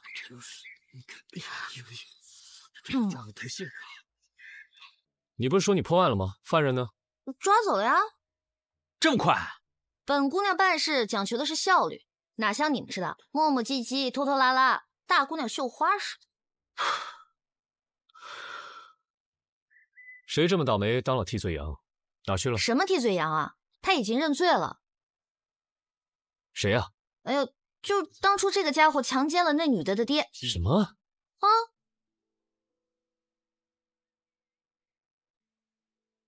他怎么找到张天霸的？他说他女儿附了他的身，替他报了仇。这都什么乱七八糟的？死亡时间能判断吗？已经在水里泡了1天1夜，再加上7、08岁的，很难判断了。不对，这事有蹊跷。你看好这里。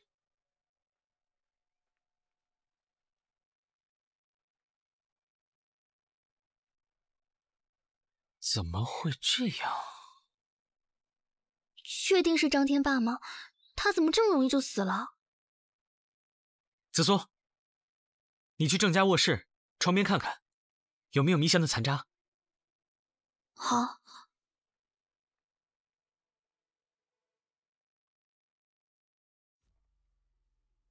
草民已经为女儿报了大仇，官人，请转告草民夫人，好好活着。草民无怨无悔，没什么好说的。我的儿子！既然如此，就将人犯押赴刑场。且慢。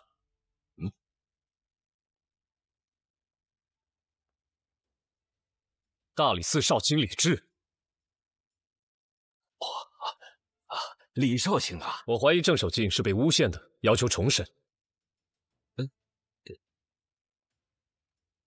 少卿，李少卿，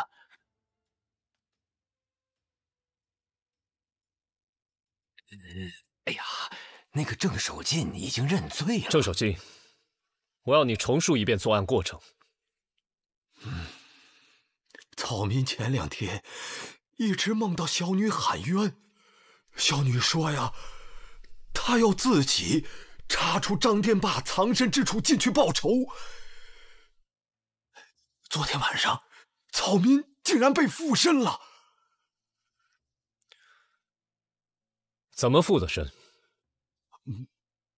我正在睡觉，突然一道亮光出现了，草民当即头晕目眩。随后依稀记得，草民一手拿着刀，站在河水边与张天霸撕扯。给我住！偿命啊！刀，放下，放下！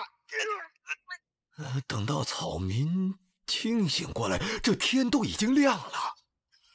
草民躺在河岸上，身边都是他的残肢断臂。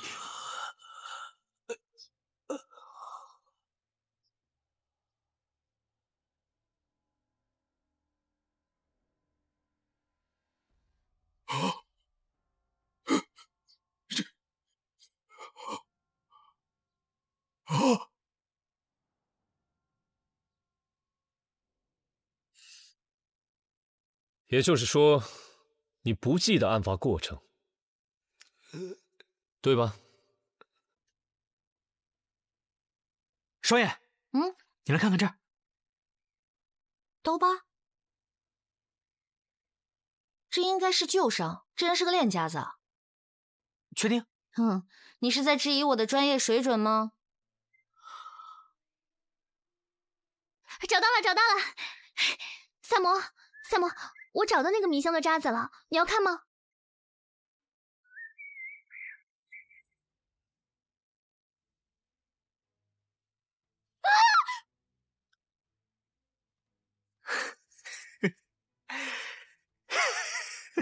萨摩，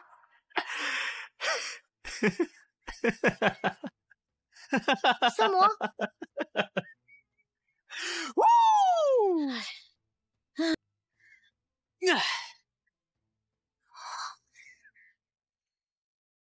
我知道核心所在了。刚刚郑守敬说自己被附体，与张天霸厮打，案发现场非常泥泞，而郑守敬的鞋子几乎没有沾到任何湿泥，这可能吗？少卿啊，说不定是他杀人之后换了双鞋呢。依我看，既然人犯已经认罪，那么就这么判了吧。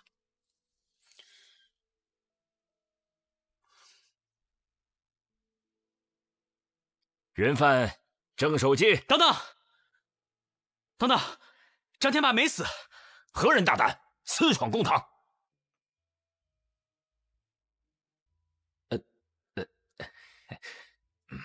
官人，张天霸并没有死，死的是林捕头。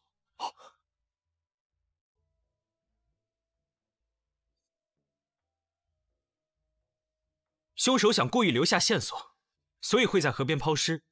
草民在死者残肢上发现了好几条刀疤。哦，那又如何？官人，张天霸从小养尊处优，而尸体四肢布满刀疤，皆是旧伤，这说明死者是习武之人。满口胡言！他怎么可能打得过习武之人呢？官人，我也并没有说过凶手就是郑守敬呢。不是郑守敬，那是谁啊？杀害林捕头的肯定是个高手，据草民推断，应该是受雇于某人。而我们发现河岸的残肢之中，只有那只手确实是张天霸的。你这说的，本官是越来越糊涂啊。道理很简单，木商砍断他儿子张天霸的手，加上林捕头的尸体，企图伪造成张天霸死亡的假象。随后，他利用郑守敬报仇心切的心理，再嫁祸给郑守敬。官人，冤枉啊！嫁祸？那他是如何做到的？我们在郑守敬卧室的窗边发现了迷香的残渣。常言道，日有所思，夜有所梦。最近我们登门调查小云的案子，晚上他自然会做关于女儿的梦。张木商正是利用这一点迷晕郑守敬，再把他带到了河边，通过张天霸对郑守敬的推搡，让郑清醒一下，产生短暂记忆。随后，郑守敬体力不支而倒下。这时候，他们就趁机伪造现场，利用断手引导大家对死者身份的猜测。只可惜林捕头常年习武，一身肌肉，再加上刀疤，这些都不是身娇体贵的张天霸应该有的。官人，这完全是胡乱捏造，无凭无据。张木商，您别着急啊。张天霸强奸小云之后潜逃，木商爱子心切，于是将儿子藏在鼓楼，再以闹鬼之说驱散百姓。张木商承认自己每天都会去鼓楼祭奠小云，说白了，那些水果饭菜不是给小云，而是给自己的儿子准备的。他说祭品从来没人吃过，可我去的时候发现桌边有半个馒头，还有啃过的猪骨，所以很明显，张木商，你是在说谎喽。至于他为什么要杀林捕头嘛，就更简单了。几天前我去过林捕头家，发现他家虽然十分简陋，吃穿用具却相当考究，连茶杯都是官窑的。试问，区一个捕头，哪来这么多钱财？恐怕是当初他搜查张天霸的时候，就帮木商演了一场见鬼的好戏。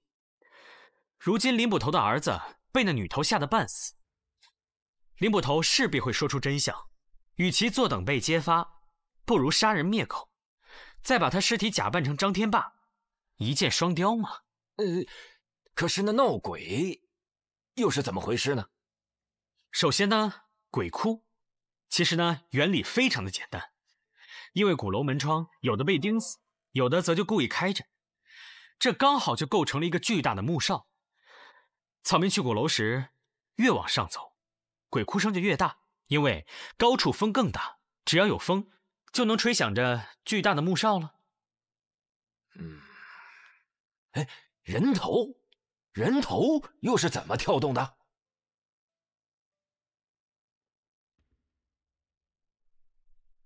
张家曾卖过一个木质的小青蛙，内有精巧机关，上紧发条就能跳动。人头跳动的原理也是一样的哦。鼓楼的楼梯上有圆形的印记，就是伪装成人头的木球所致。张木商费尽心机，只是为了把张天霸藏在鼓楼里。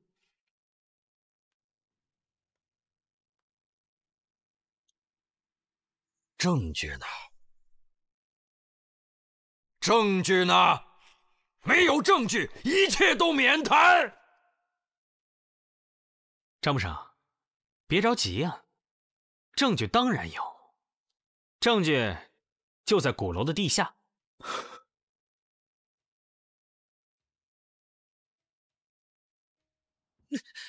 按理说，人摔倒在地面上不会发出这样的声响，除非是地下被人掏空了。所以我才推断，5年前强奸郑小云的张天霸，就藏在鼓楼的地下。哎，你们给我轻点儿，轻点儿！哎，我说你们怎么回事？抓个人至于这么费劲吗？我一个人撑了很久哎。爹，我的儿！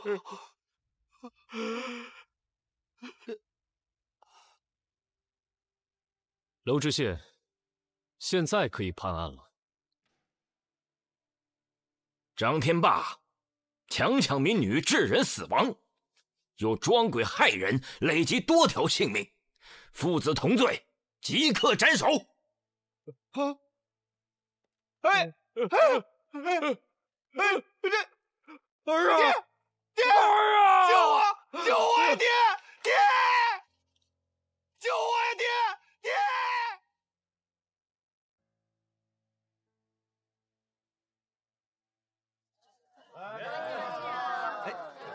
狗哥，里边请，里边请。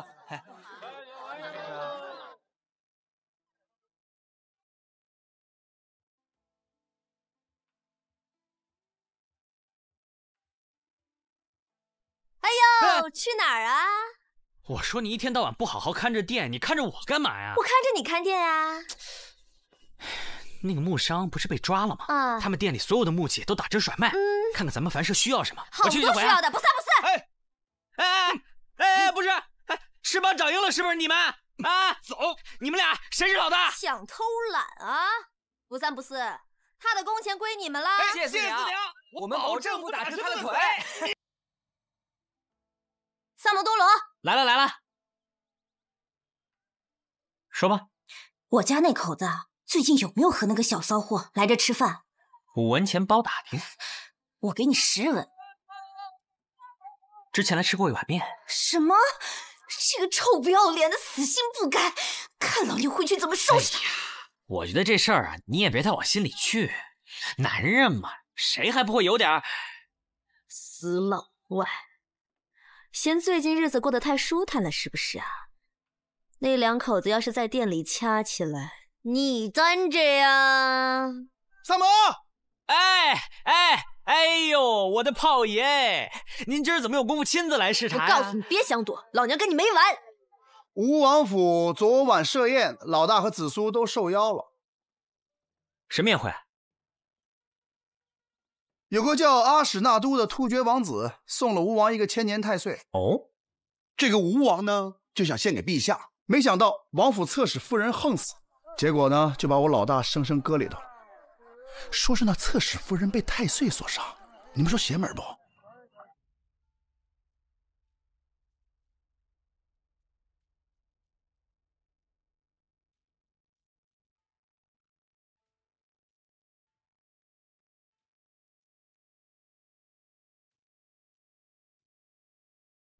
李少卿，你能替本王查案吗？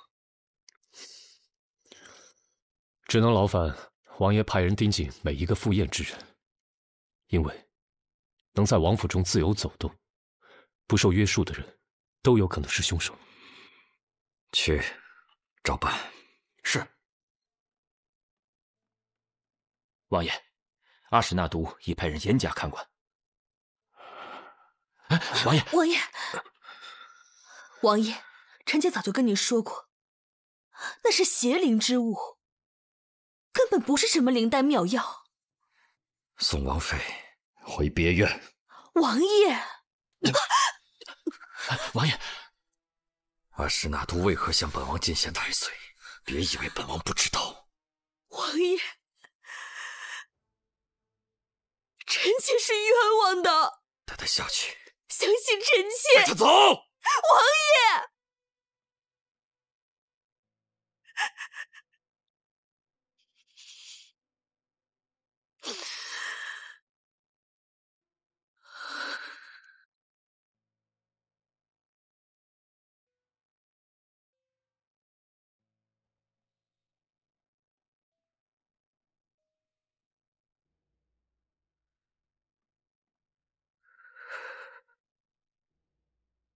李少卿，这件案子就拜托你了。飞白，他会协助你们的。是，下官定当竭尽所能。本王先回了。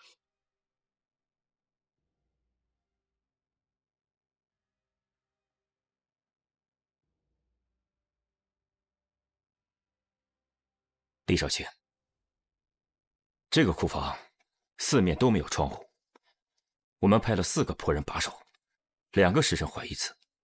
刚才下官也问过仆人，除了张夫人的婢女明月硬要他们离开一炷香的时间外，再也没有离开过。官人饶命，是夫人让我这么做的。什么意思？夫人近来体弱多病，之前听说太岁有延年益寿、永葆青春的功效，便动了私心来偷吃，因此她叫我支开仆人，自己偷偷来到库房。哦，小的记得，王妃之前劝过张夫人别打太岁的主意，两人为此发生争执。后来还是令长史过来将两人劝好的。啊，确实如此。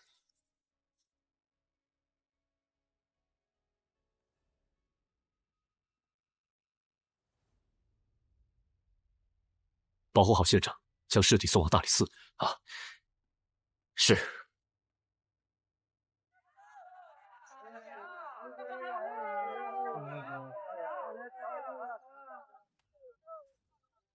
让萨摩跟我去办案。他是你大理寺的人，还是我凡社的人？反正你店里生意也不怎么好。哪只眼睛看见我店里生意不好啊？开个价吧。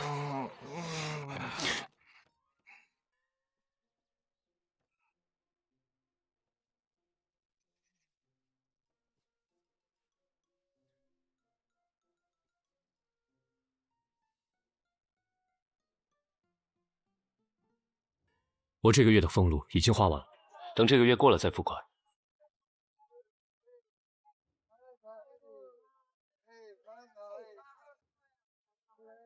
3份利，成交。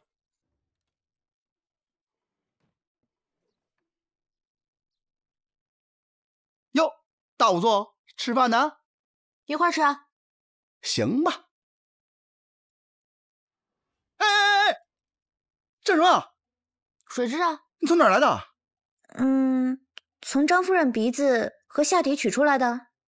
要不要加点酱汁当刺身吃？哼，谭少爷，你现在口味越来越重啊。那个，对了，那个尸体验的怎么样了？老大问。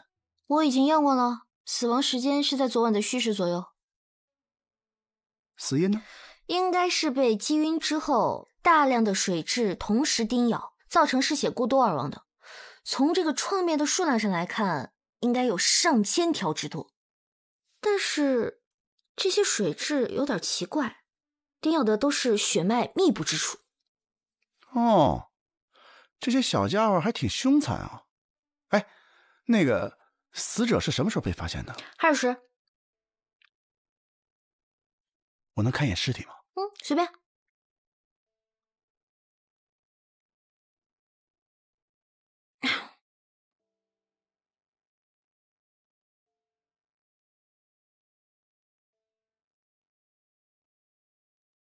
那个，你先吃饭啊，一会儿让老大他们过来看。你怎么看一眼就走了？那些水质是物证啊，你别真给吃了。啊！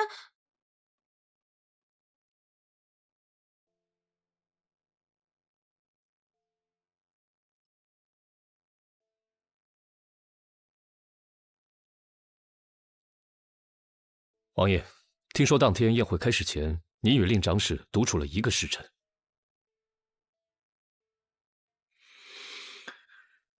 正是。当时我和飞白先去查看了一下贡物，之后又来到书房里喝了一点酒。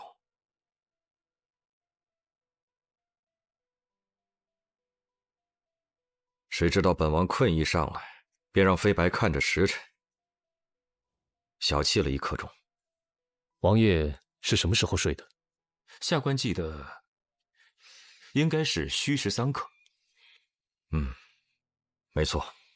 本王当时还特意看了一眼漏刻。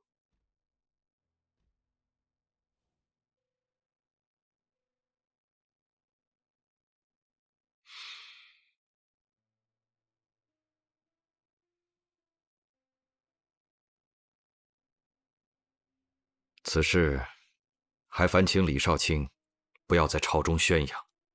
请王爷放心。那就好，辛苦各位了。本王还得处理一下张夫人的事，暂且失陪了。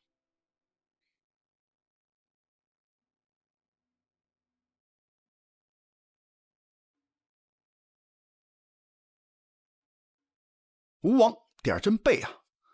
你看这吴王呢，年轻的时候就死过2妾，这人呢有权有势有啥用呢？所以，废话那么多。听说现在嫌疑最大的是王妃，有杀人动机吗？没错，她是外域人，遇刺的大婚。自从侧妃张夫人入了王府后，深得宠幸，此后王妃便一直幽居在流霞别院。与其说别院，倒不如称其为冷宫，更为确切。那咱便去会会这个被打入冷宫之人。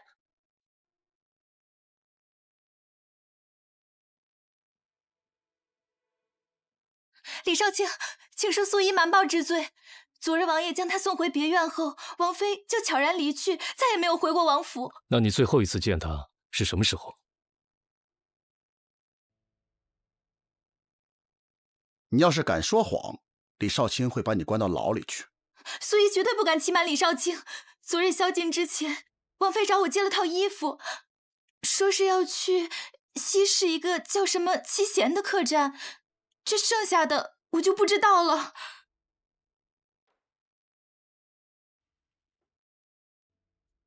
那女子和一个突厥男人在房中大吵大闹，折腾了1晚上。之后他们2人还出去过吗？那个女子争执过后就独自离开了。那个突厥人好像叫阿史那都。我求你不要再缠着我了。袁叔，我这就带你回突厥。我们已经不可能了。你肯定有难言之隐，你告诉我。没有，我以为人妇。阿史那都，你别再逼我了，这不是爱，是占有欲。可是我爱你啊！我就听到这些。有发现吗？没什么有用的东西留下。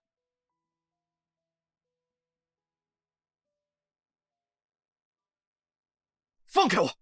放开！